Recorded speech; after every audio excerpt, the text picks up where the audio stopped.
The name that came up quite a bit in the comments section was also Kerwin in Riverside.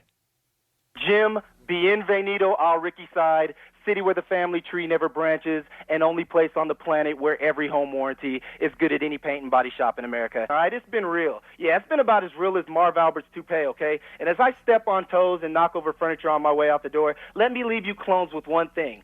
This is the Smackoff. It's not a book report, okay? Feelings get hurt.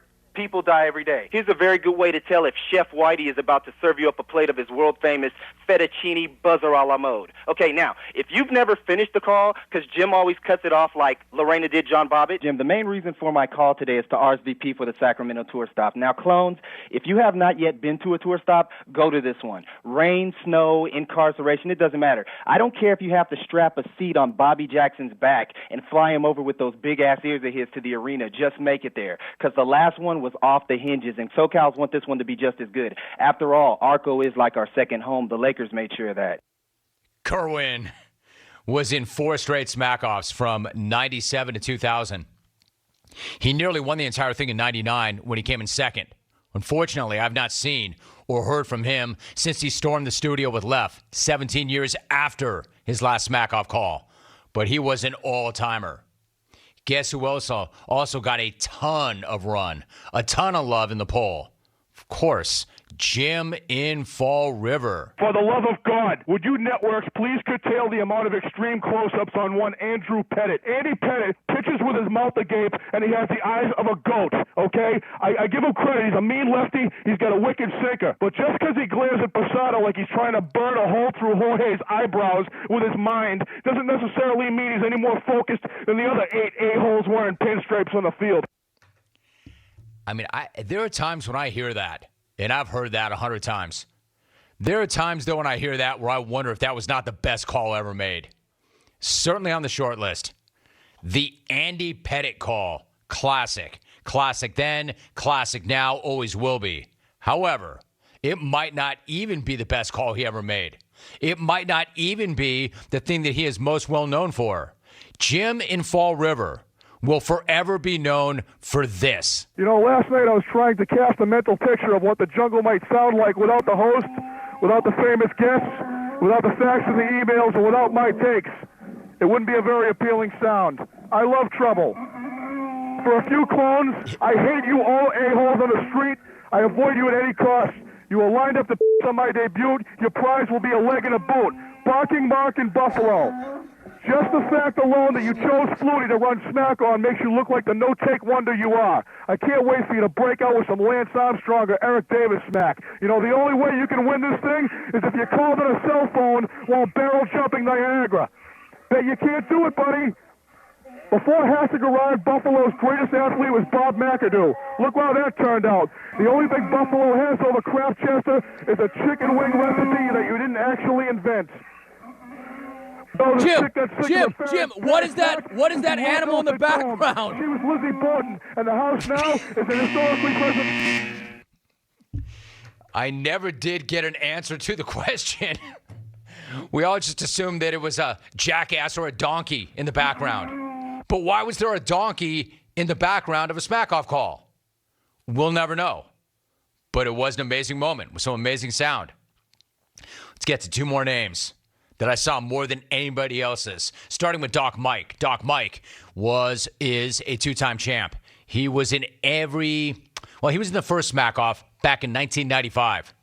And then the last event that he was in was 2012. In those 17 years, he made a lot of great phone calls, including this one about NASCAR magazine. So I'm cruising through Barnes & Noble the other day, Jim, and I walked by the magazine wall, and there it is, sandwiched in between the WWF and Beanie Baby mags, NASCAR magazine. I thought it would be all pictures, scratch and sniffs, word finds, connect the 2 dots puzzles, but this issue was dedicated to the king, Richard Petty. Suffice it to say, dude is not handsome. His skin makes Dennis Connors look like an Oil of Olay ad. And imagine my shock when I flip to the next page and see Michael Jordan. Jordan looks completely out of place because he's got only 1 chin and 28 teeth instead of vice versa.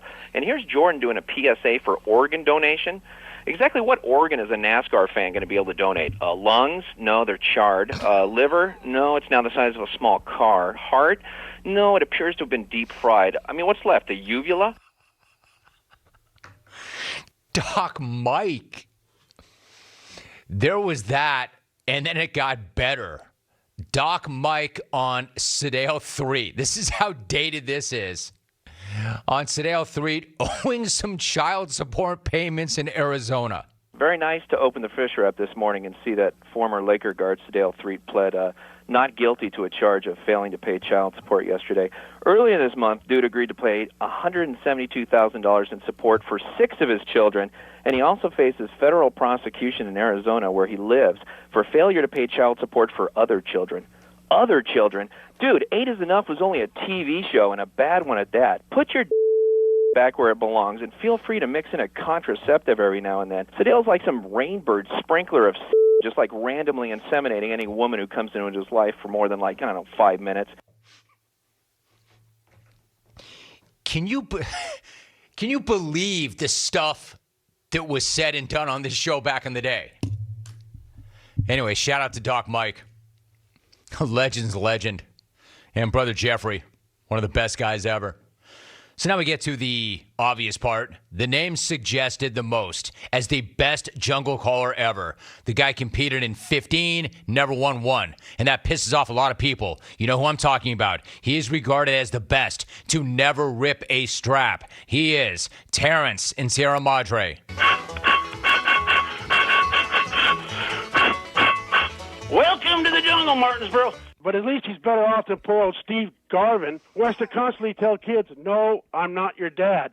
I'm Steve Garvin, okay? You want Steve Garvey.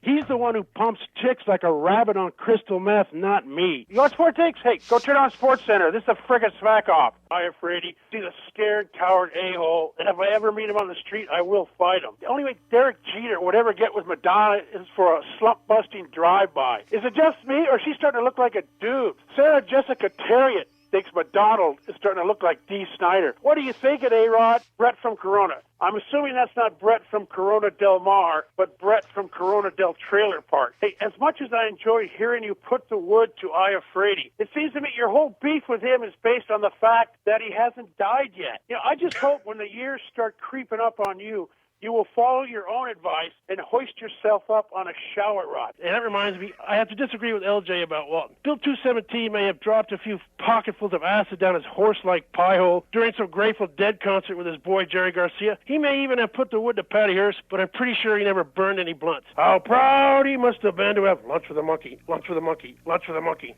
Top that, Whitey. But I'm guessing there's no drug testing at the X Games, or else there wouldn't be a single stoner left to compete. Hey, dudes, no matter how good at it you are, there comes a time in every pothead's life when he has to put away the skateboard and move on. That time should come at age 13, not 33. I don't care. Hey, I'm telling you, how that guy never won is beyond me. But he never won. That said, Terrence, you are welcome to call on Friday, June 25th, and take a 16th shot. Regardless, he is one of the best to ever do it. I just wish that he still did it. And that's why I ran that poll. I ran it because I actually did care what you thought. And I just proved it by playing back all of your suggestions.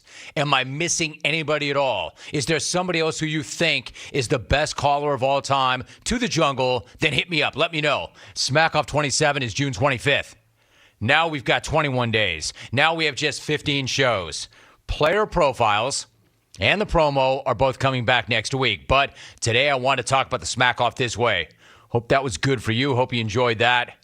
And that's the way this show used to sound back in the day. That's the type of thing that was permissible back in the day. That is the type of thing that we used to do back in the day. People used to call the program back in the day and say, no, kid. I'm Steve Garvin. Your dad is Steve Garvey. I'm Steve Garvin. I'm not your dad. He's the one that pumps chicks.